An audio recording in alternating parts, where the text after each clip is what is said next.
Joining us tonight is billionaire investor, former Democratic presidential candidate himself, and Galvanize Climate Solutions co-executive chair, Tom Steyer, and 1789 Capital founder and president, and Farvahar Partners founder and CEO, Omeed Malik. Tom and Omeed, really appreciate your guys' voices coming on to talk about it. Tom, you ran for president, okay? So, you know, you've been there in a way. If you were in that room right now with President Biden, who has to address inflation and the economy, what words of advice would you give to him? Well, Brian, I think that it's a very simple question about money, investment, and the economy.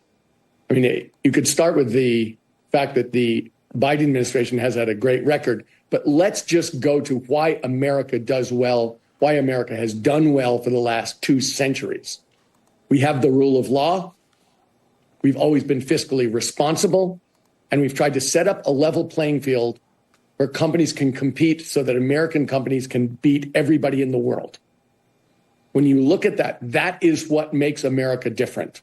We have a president right now, Joe Biden, who supported the rule of law, who's been fiscally responsible, and who's trying to have a level playing field for people to compete based on who has the best products and services at the cost. Tom, Donald Trump is so bad for your money is he threatens every one of the basis for American exceptionalism. Why are we the best performing country in the world? The rule of law. We've had it for 2 centuries. That is not common in this world. We are fiscally responsible. That is a huge deal. Look around the world. Tom, are we fiscally responsible? I don't think either candidate. Debt soared under Trump, debt soared under Biden, deficit soared under both guys. I'm not sure either of them has the ability to look Americans in the eye and say, I'm fiscally responsible. Well, I will say this.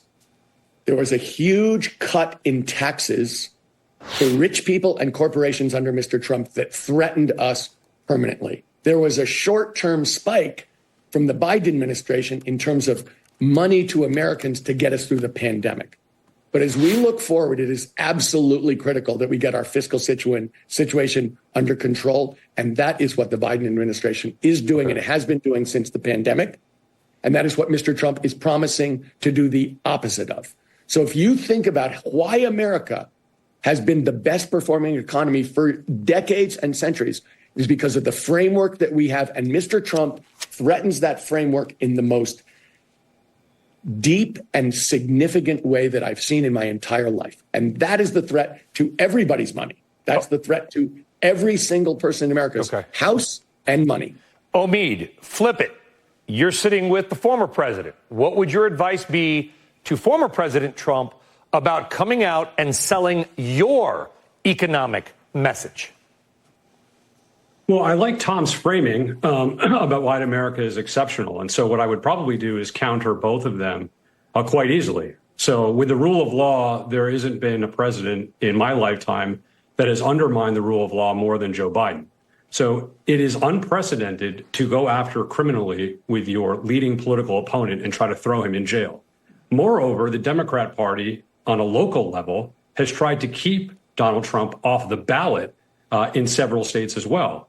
So when it comes to rule of law and expectation, we have seen unprecedented moves against Donald Trump, the former president of the United States. Okay. So for rule of law, I think when you look at New York State or other blue states that have had local attorney generals or DAs act in a way that we've never seen before, that undermines the business community tremendously. Number 2, he talked about fiscal responsibility. I've seen exactly the opposite from Joe Biden.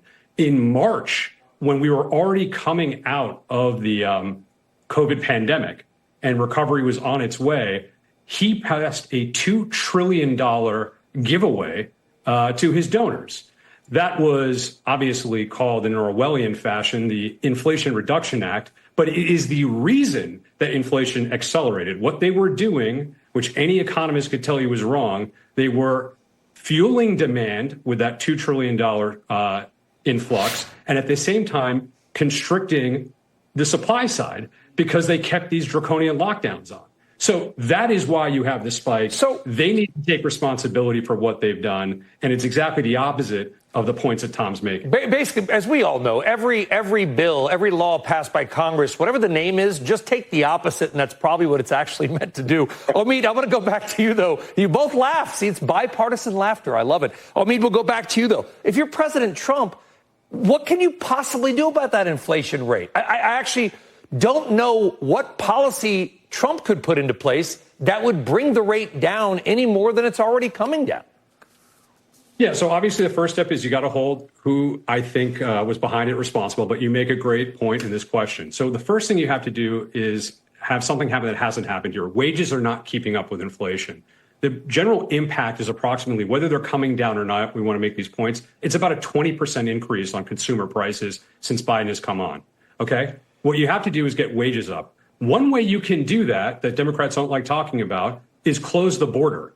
Don't keep having foreign and cheap labor come in here. Raise the wages for actual American citizens by not having an open border. And that's another part of President Trump's plan that he's going to hammer home, because not only is the economy one of the top issues, as we're seeing, look at the polling you cited, the other top issue is immigration and how out of control it is. And Joe Biden's done nothing about it except make it worse. Tom, let's talk about energy, because I know you're a big guy. You got a climate fund. Former President Trump has said he basically wants to tear down the Inflation Reduction Act. But talk to us about what that would mean, because if I was President Trump and I needed to win Wisconsin or Michigan or Pennsylvania, states, by the way, which make a lot of things that go into wind turbines, that go into the energy infrastructure, I'm not sure that's the way to do it. So let's talk for a second about the truth about energy. I think that there's a misunderstanding by many people in the United States that think that fossil fuels are less expensive than renewables. False. Just so you know, wind energy and solar energy are much, much cheaper than oil and gas. And they get cheaper every single day. The fact is, Mr. Trump's energy policies are an attempt to try and keep existing businesses in place at the expense of the growing new businesses that are taking over the world. And if the United States wants to go back to the 1950s, that won't work. So, okay, well, Tom, let me ask you this. If you're President Biden, and this is an interesting question, I think, I hope. Otherwise, I'm a terrible host. If you're President Biden, do you brag on that stage tonight that under your term, we have record oil and record natural gas production, or you do ignore it because you're going to tick off a lot of people in your own party? I think you tell the truth, Brian. And I think you say the United States has been an energy leader for 100 years, and we're in the middle of a transition. We're still a leader. And if we don't make the transition, if we try and hang on to the equivalent of whale blubber, we're going to lose going forward. And that is going to be terrible for Americans in every possible way. My point is, we need to win as a country economically. You know what's hanging on to old businesses, hanging on to whale blubber and horse and buggy, that has never worked. It will never work. The numbers dictate that we move to the businesses that win. And that is exactly what we're doing in this energy transition. And it is critical. It's going to happen no matter what we do. The question is China going to win? Or are we going to win? If you want China to win, then I'd say let's go back to the 1950s, pull the rug over our head, and pretend that the world isn't going the way it is. Go ahead. You guys are sticking around for the next. Go ahead, Omeed. Yep. Okay. Yeah, if I may, he's saying that we want to support the industries that are the future. We all, I think, would accept that the industry that is the future is artificial intelligence right now. That is where we need to be dominant. That is going to require a 4x of energy consumption in order to keep the mantle there. How do you suppose we're going to do that if you start getting away from fossil fuels? Is the sun through our solar or wind going to win that battle? Absolutely not. We lose to China by cutting off our nose to spite our face. We put these regulations on ourselves, and they enjoy the free rider effect, the Chinese and the Indians doing whatever they want. They are going to win the AI battle if we don't get smarter about letting fossil fuels run the day, because that's how we're going to win. Or nuclear, certainly something we talked about. I agree with that. I agree with you. 100% Clean energy. wrong. Yeah. Yeah. And by the way, Tom, your state, Omeed, I don't know where you are. I know Tom's, I think you're in California. Your state better watch out. I'm in Florida. Okay, well, better watch out with Diablo Canyon in California, because taking off 10% of your daily electricity production, maybe not the best thing. But guys, we got a long way to go tonight. You're going to stick around. You're going to come back after the next break. By the way, the debate is hosted by CNN, but they're basically allowing all the networks to show it, including us. So thank you, CNN. You can go watch it live at CNBC.com. You'll see the CNN logo, which itself is odd, and we're going to talk about that move at the end of the show. All right, long way to go. Up next, much more to come on our special Your Money, Your Vote edition of Last Call, including fundraising efforts in overdrive ahead of the first presidential face-off. But who's going to see the most cash? And by the way, does that money even matter? Talk about that and more coming up.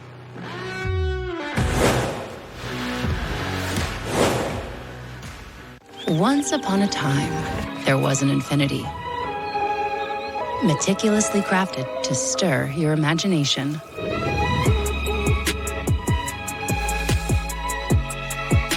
And dare you to dream. Luxurious, three-row dreams. Where everything, for every passenger, could be just right. Introducing the all-new three-row Infiniti QX80. The future is not just going to happen. You have to make it. And if you want a successful business, all it takes is an idea. And now becomes a future where you grew a dream into a reality. The all-new GoDaddy Aero. Put your business online in minutes with the power of AI. Your shipping manager left to find themselves, leaving you lost. You need to hire. I need Indeed. Indeed you do. Indeed Instant Match instantly delivers quality candidates matching your job description. Visit Indeed.com/hire.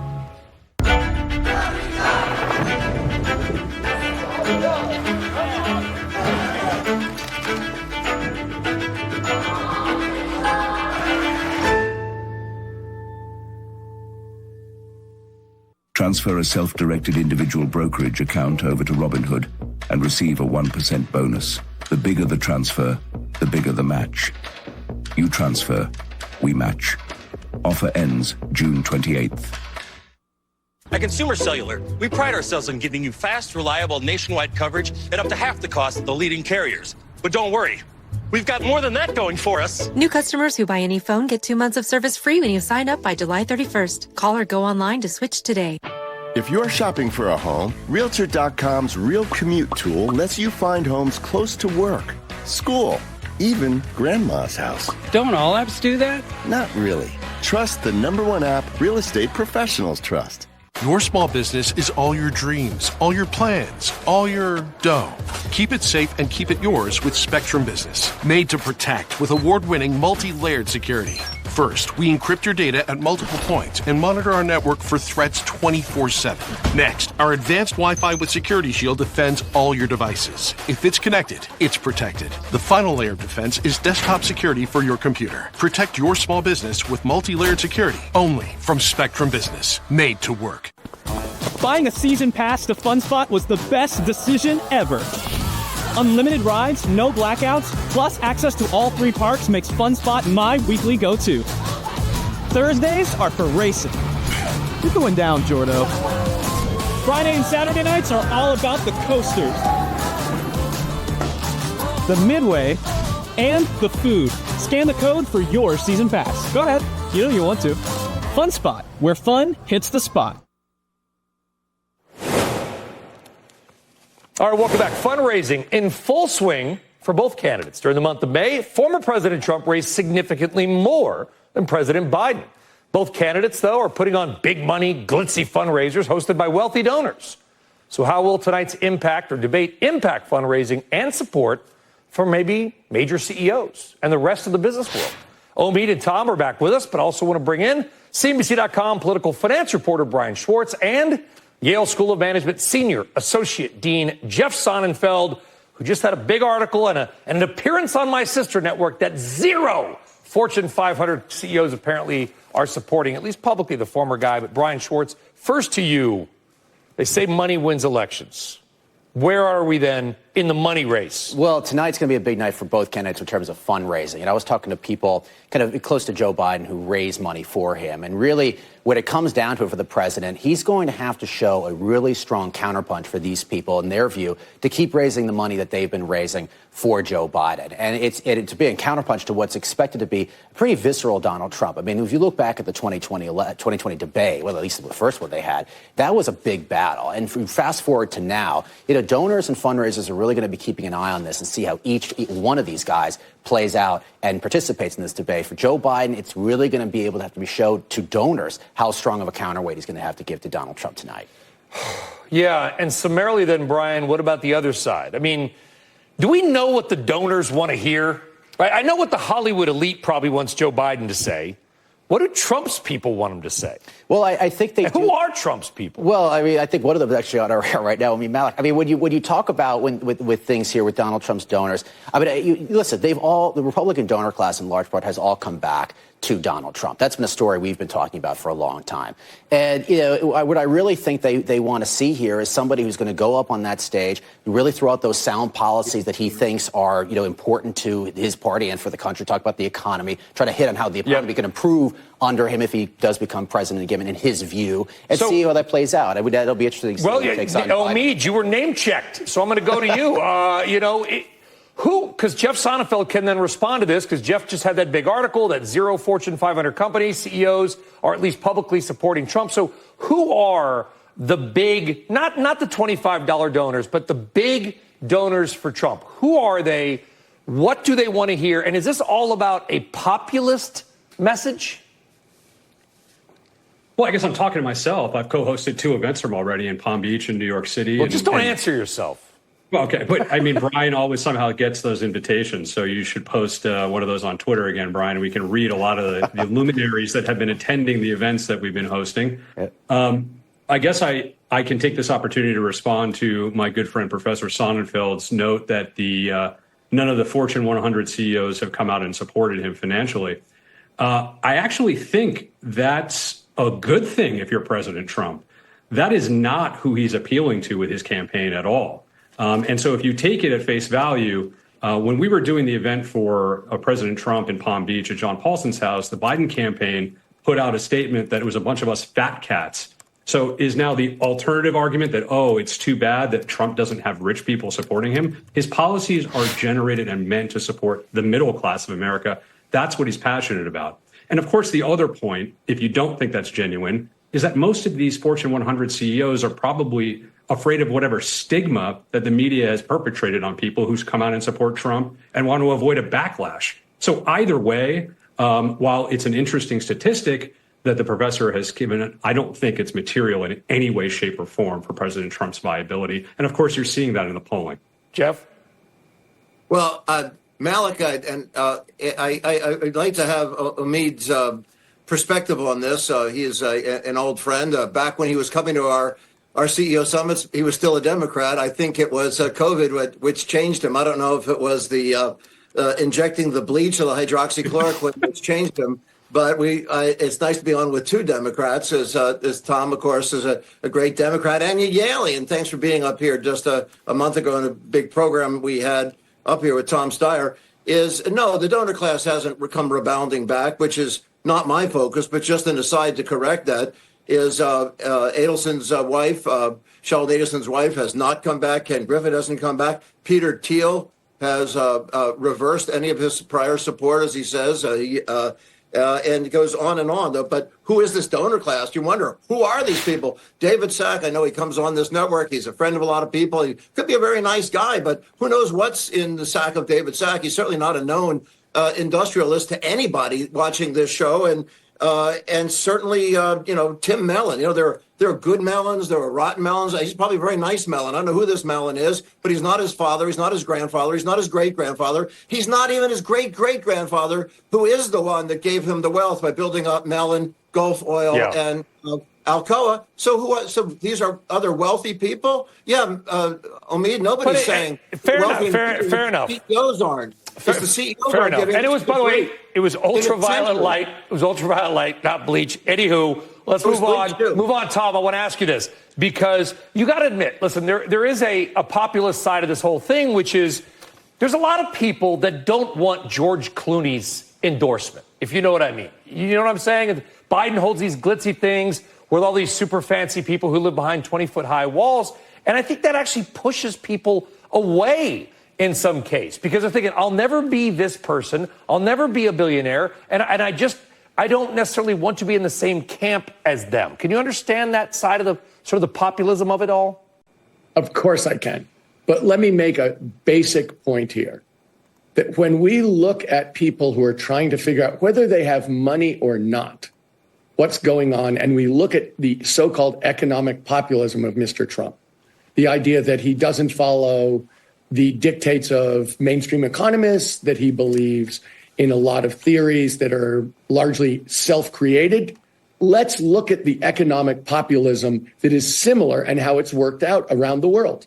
Brexit was economic populism. It's let's do something that sounds good, that is kind of turning everything upside down. And it has made England the slowest growing economy in Europe since Brexit, and with no ability to turn that around. Let's talk about economic populism through the ages. Venezuela, Hugo Chavez, super popular, appealed to the people, turned everything upside down, destroyed Venezuela. Let's look at the people who Mr. Trump is talking about huge tariffs. That's his big thing. So is Biden, Tom. So is Biden. Right. Yeah, if I could just jump in there. Stop. Let me finish. Yeah. Mr. Trump is talking about gigantic tariffs against China and everybody else. That was his whole push in his first term, and he didn't do it enough. What is the last time the United States did those kinds of tariffs? Smoot-Hawley, the Great Depression. So when we talk about economic populism and the donor class, let's talk about Americans, whether they have money or no money. Omeed? Tom is out of step. I'm going to give everybody a chance to respond. Omeed first. Out of step. We're not other networks where everybody's screaming at each other. Omeed, you go first, and we'll go around the horn. Okay. Tom is totally out of step with the Biden administration, I guess maybe surprisingly, because Biden loved Trump's tariffs so much, he not only has extended them on China, but he's actually increased them as recently as May of this past year. So clearly the tariffs on China are accepted by the Biden administration, and they just announced it to great fanfare. So for all these people with these pie-in-the-sky projections that, oh, it's going to end our economy, you have to do this. Tariffs, when used strategically, have actually given us a great benefit. We don't have capitalism with China. We have created a Frankenstein over the last 24 years to the detriment of the working people in America. Okay, they practice mercantilism. It's like playing a basketball game where one side can travel and you have to dribble. They don't play by the rules. And yet we're supposed to just open our entire economy to them without any reciprocity. It's absurd and it's overdue. COVID, you're right, Professor Sonnenfeld, opened my eyes to a lot of these issues, particularly the fact that we don't have control of our own supply chain. You don't have control of your supply chain, you don't actually have national sovereignty. And you know, Omeed, this is really a shame because we got into this COVID crisis because and was so badly handled by not believing in the science and controlling it, and then not investing in the infrastructure for when we eventually got out of it. Whose fault is this inflation, the supply chain snags you're talking about? Every other week, it became a late night comic stand-up joke over infrastructure week. We never got that infrastructure package, but we did get it under Biden. So Biden's infrastructure was repairing these infrastructure snags that was caused by the... Jeff, he had a single... But President Biden had a single-party system for 2 years. He controlled the House. It's not exactly some great accomplishment to get bills passed it's a good thing. When everybody's on your side. Well, it's... You know what? That we was were the all bipartisan infrastructure bill. That is true.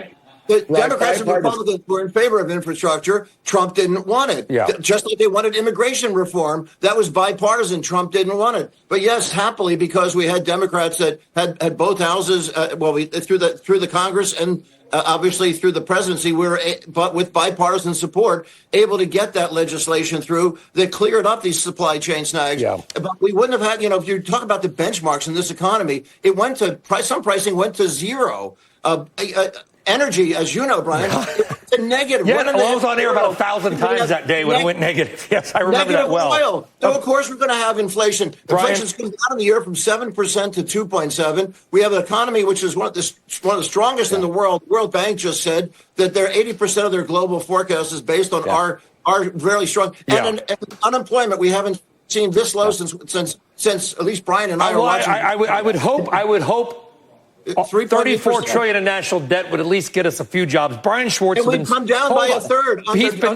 Brian Schwartz has been so patient and polite. Letting you go to sit here. Yeah, let's go. What you talk to the donors? What do they want? Well, actually, I just want to kind of address something. I mean, I think it was Jeff who said this concept of how the Republican donors aren't coming back in mass to Donald Trump isn't accurate. But I mean, the names that you mentioned, Jeff, you mentioned people like Ken Griffin. Ken Griffin was never a major Trump supporter. So the idea that he's not coming back right now is not that surprising. Miriam Adelson is, in fact, coming back to Donald Trump. Let's get the corrections right here when you're correcting people. OK, that's number two.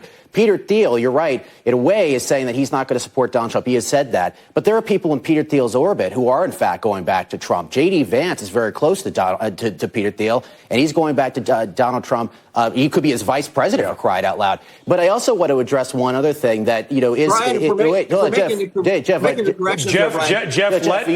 will let you respond. Let Brian, and then I will let you respond, but we got to keep it quick. So we don't have a 2-hour show. That's right. I mean, you said, so then you were talking about the Fortune 100 CEOs, how, there no support for, Donald Trump and the Fortune 100 CEOs to get that number right. But, I think you've even mentioned in other things where, he's never really had major support from Fortune 100 CEOs. I mean, your chart that you put out there said he went from 0 to 2 in 2020 to 0 again so far in 2024. I mean, it's not really would be the definition of a plummet in any way, shape, or form. Yeah. It just seems like a trend that's been going on here. And I think that it's noteworthy. It's a noteworthy trend. Well, there's the graphic. Brian, great stuff. I'm getting hooked. But I want to give Jeff very quickly, please, Jeff, a chance to respond because Brian did name check you. We're doing a correction. That's something we should correct for CNBC graphics. The markets are up 40%, not 15% as you had there. The S&P is up 40. The markets overall up 50%. No, that's their average return under the administration. So to be clear. I mean, it's 40% is what that number should have been. But anyway, on this, in a century, we've had overwhelming support from the leaders of the business community for the GOP candidate. It's only under Trump that when you saw these headlines in the newspaper that they're roaring back. No, the roaring back, Brian's right. They were never there. Is that it's been 0. It's the only break in a century that we don't have Republican support for the GOP candidate is not from the business community support. That says something, just like the 16 Nobel Prize winners yesterday, a third of them who were Republican, that said that Trump is highly inflationary. These tariffs are inflationary. To correct what you were saying about Tom Steyer, you misstated what Tom was saying. Trump wants to have tariffs all the time, everywhere, 24/7, every continent, every country. But he also, 10% on top of everything, but he also wants to cut income taxes, which theoretically might balance it out. 60%. We have to be clear. And that's highly inflationary. Guys, we had a great conversation. Tom, Omeed, Jeff, Brian Schwartz. I think you must have gone to Harvard going after Yale like that. I mean, I'm kidding. It's fantastic. But guys, really appreciate it. Nobody does it better. Thank you all very much.